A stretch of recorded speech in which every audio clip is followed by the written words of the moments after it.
আজ আপনাদের সাথে এমন একটা রেসিপি তৈরি করে দেখাবো যেটা তৈরি করা একেবারে পানির মতো সহজ। এটা যে কেউ বানাতে পারবে। আসসালামু আলাইকুম, আনিশা কিচেনে সকলকে স্বাগতম। দুবাইয়ের ভাইরাল এই টি ব্রেডটা কী পরিমাণ যে ভাইরাল হয়েছে, সকলেই কিন্তু এটা ট্রাই করে ফেলেছে। আর তার সাথে সাথে আমিও এটা আজ ট্রাই করলাম আর আপনাদের সাথে শেয়ার করলাম। চলুন তাহলে দেখে নিই কীভাবে এটা আমি তৈরি করি। আজ আমি ট্রাই করব দুবাইয়ের ভাইরাল একটা রেসিপি, আর সেটার জন্য কিন্তু আমার লাগবে ব্রেড আর লাগবে দুধ চা। তো প্রথমে আমি ব্রেডটা এই প্যাকেট থেকে আমি বের করে নিচ্ছি।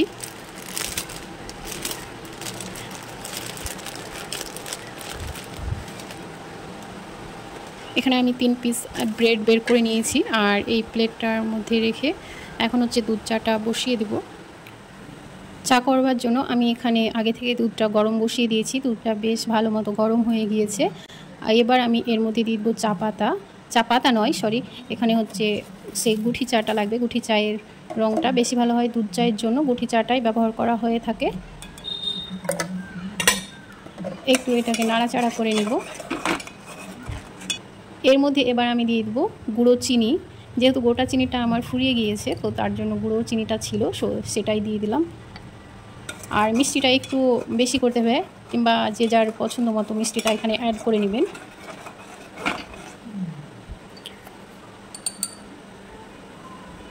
আমি আমার পছন্দ মতো এখানে মিষ্টিটা অ্যাড করে নিয়েছি। 3 চা চামচ এখানে চিনি দিয়েছি। ভালো করে নাড়াচাড়া করে নেব, আর এটাকে আরও বেশ কিছুক্ষণ ধরে আমি ফুটিয়ে নেব। তো চা হয়ে গিয়েছে, এবার আমি চাটুক ছেঁকে নেব।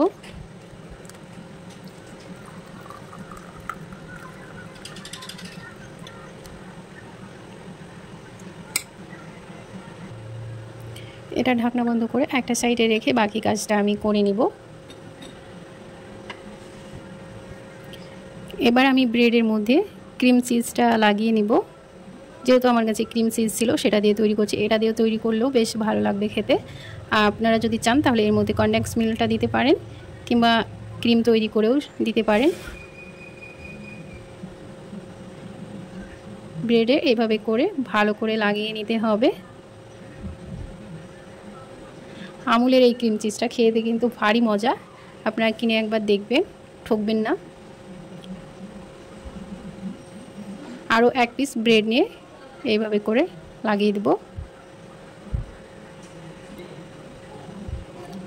এই ব্রেডটা আমার লাগবে না, আমি 2 পিস ব্রেড দিয়ে এই রেসিপিটা ট্রাই করছি।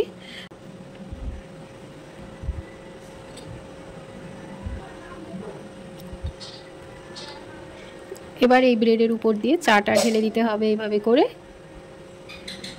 ইউটিউব ফেসবুক খুলতেই শুধুমাত্র এই ভিডিওটাই চোখে পড়ছে। তো এক এক করে কিন্তু সবার এই রেসিপিটা ট্রাই করা হয়ে গিয়েছে, শুধুমাত্র আমি বাকি ছিলাম। আমিও ভাবলাম আমি কেন বাদ যাই, তো রেসিপিটা ঝটপট তৈরি করে ফেললাম আর আপনাদের সাথে শেয়ারও করে ফেললাম। আর এটা কেমন হয় খেতে সেটাও আপনাদের সাথে শেয়ার করব। ফার্স্ট টাইম বানাচ্ছি, কেমন হবে জানি না। খাওয়ার পর আপনাদের বলবো এটা কেমন হয়েছে খেতে। এবার হচ্ছে এটা টেস্ট করার পালা।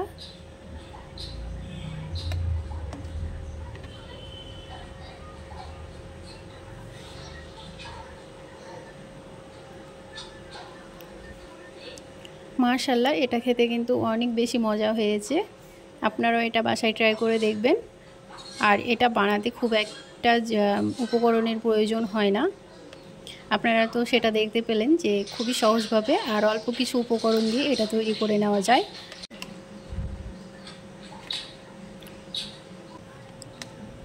একবার আপনারা এই রেসিপিটা ট্রাই করে দেখতে পারেন, খেতে কিন্তু বেশ ভালো হয়েছে।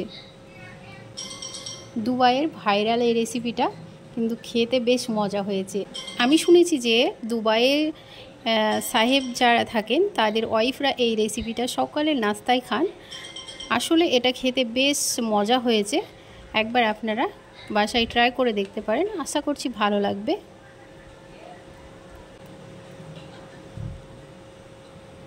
এবার এটা আমি আমার মেয়েকে টেস্ট করতে দেবো।